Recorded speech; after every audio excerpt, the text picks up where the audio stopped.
tell me about Palm Springs in the 1960s? What was it like here? What did people do? What was the feeling? Well, you know what? If you didn't have a lot of money, you couldn't do much of anything. Well, when I first came here, I came with a boyfriend from LA. I didn't even know about Palm Springs.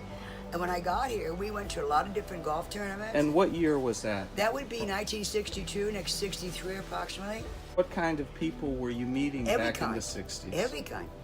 I'd meet television people, I'd meet professors, I'd meet doctors. And then you meet you scumbags too. You had to weed them out. It's the same thing if you go to a bar today, you gotta look at their shoes, and then you gotta figure out if they're telling you the truth.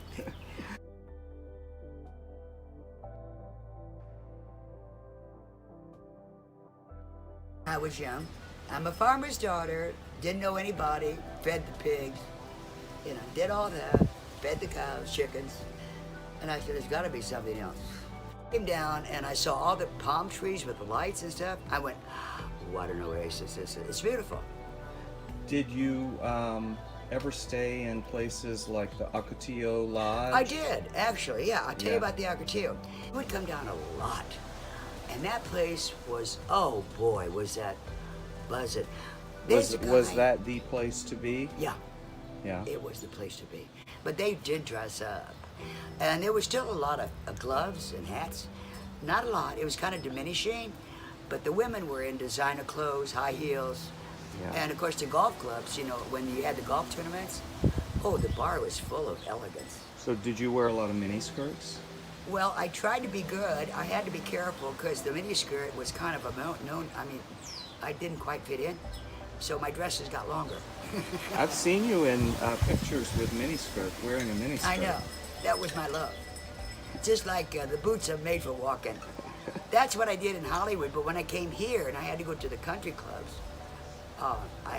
my friend John was very particular and very bossy. So I had to wear a little bit more dignified look. I see. Mm-hmm. Okay. I had to be a little bit more eye magnets instead of, I'm sure you were quite pretty. Either way. Yeah.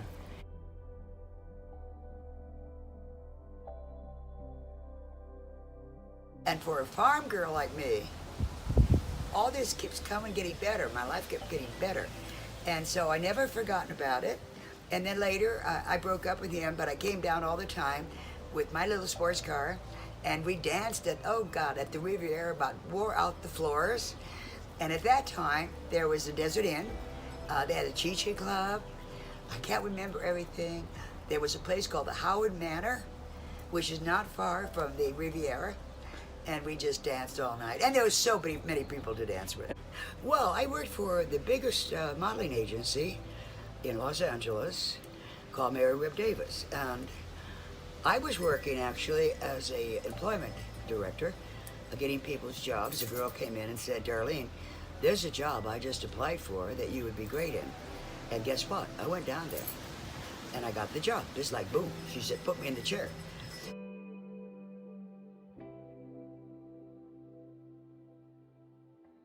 And it was all about models with John Louis, Trevia, Beverly Hills Hotel. We did a lot of billboard. We did a lot of photography.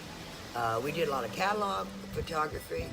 And I did all the, I'd get a call, then I had to find the right model, the right size, the right look. I worked with Richard Blackwell, who was very big at my time, Richard Blackwell.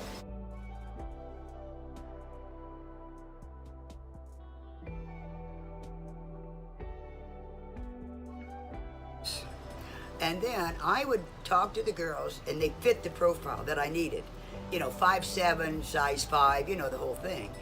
And I would give them any tips I knew from the different people that I was told in private. Be careful with this guy. Don't stay too long. They don't like drugs. Be careful. I would give them the warnings that I knew. Okay. So you were trying to protect them a bit, because I guess that was those kinds of things were pretty rampant in Hollywood, right? Yeah. And I told him, if you don't like what you feel uncomfortable, walk out.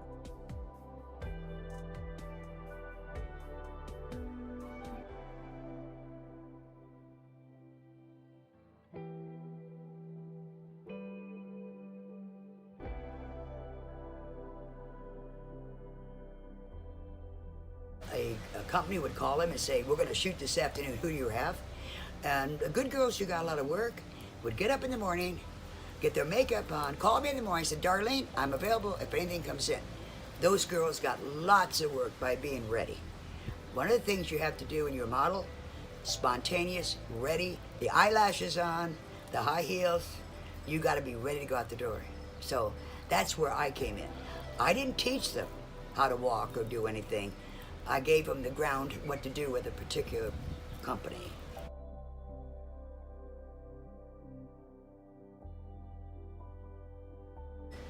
And then my boss came out one day, and one of the ad agencies said, you've got the best asset in the world out there.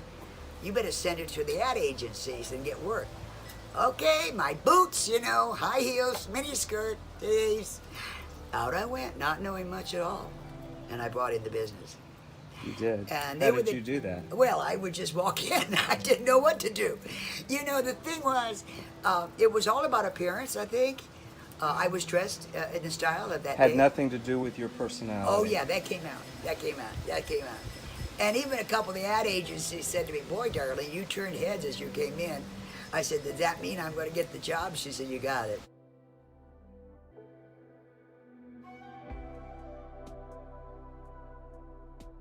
Picture I had from Jane Mansfield's movie, The Hooker in the Bar. Were you in that movie? They cut me out. You know, we looked at that movie, Single Room Furnished. We were out of it. They didn't put me in. I was in. We did so much work for her. I got one picture. And did you meet Jane Mansfield? Oh, God, yes. She didn't like me. She didn't? Why? Because I was too cute. Oh. And I showed up. You were competition for her, perhaps? Well, you know, she had a lot of insecurities. Oh. Which nobody knows, of course. Oh, no, she didn't like me. She threw me off the set. Well, I came in on one day with a crisscross dress, Hawaiian print, and green and blue, very pretty. Fit me perfectly. And she had one similar. Guess what? Out the door. She wasn't leaving, right? She wasn't leaving.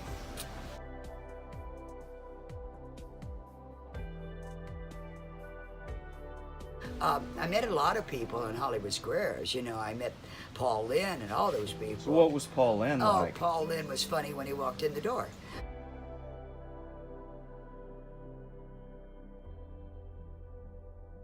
Okay, the executive producer, Arthur Lisi, called me and said, Darlene, I'm going to put you by Burt Reynolds tonight. I said, I don't think I like Burt Reynolds.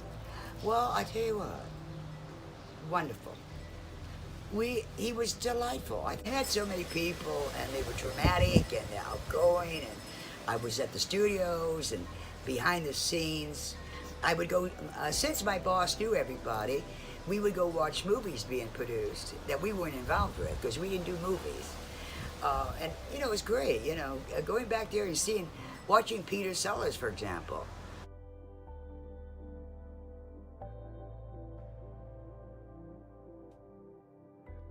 And we took this road trip all the way down through Nogales into Mexico. And I'm telling you, we had this black Buick. It looked like a hearse. They thought we were, thought we had dead bodies in there.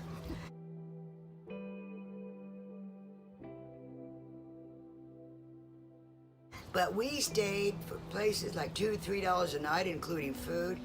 We just went out and winged it, really. And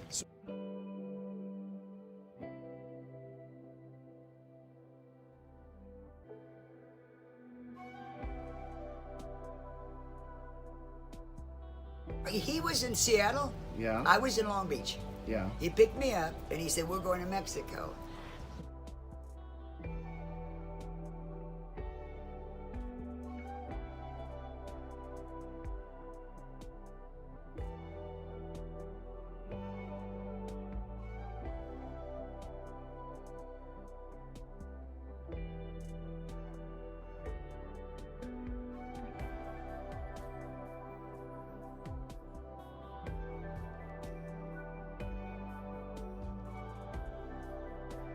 With the idea, I told my boss, I'm going to be gone maybe 3 to 6 months. He said, you can't leave. You got to take a leave of absence. You can't go.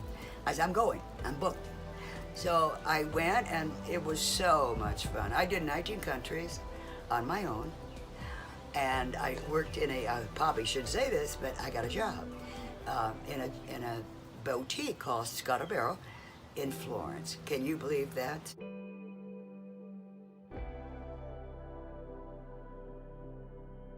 That was the most exciting time of my life. Did you meet any interesting people there? Yes, that was full of men. Oh, ladies, let me tell you.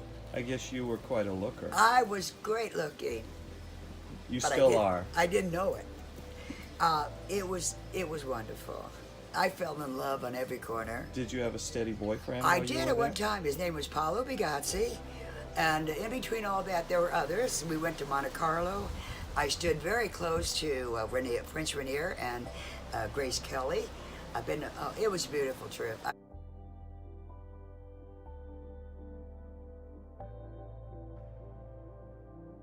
And I took the job. And the job was writing letters back to the States. So you worked for Frommer's, writing I did. for them about Italy? About reservations in the pensiones.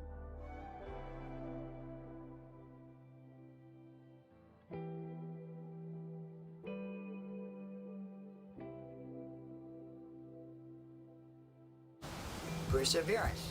Everything can be done, like they say. What is it, Barbara Cochran on the shark? Be out there. Look for it. Don't give up.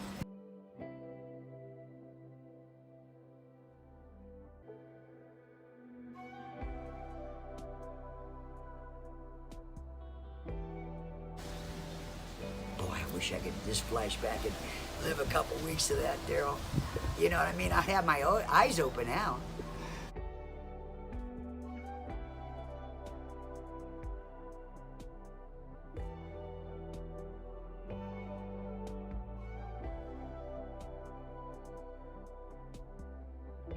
I think people are the energy of life. And I don't drink or anything, and people say, what are you drinking? I want to drink the same thing you drink. And I say, water. Because I'm outgoing, and it's funny, because when I was young, I was so shy, I couldn't even talk. I don't know what happened. The switch went on. Maybe it was Hollywood. Maybe. I think it really was Hollywood.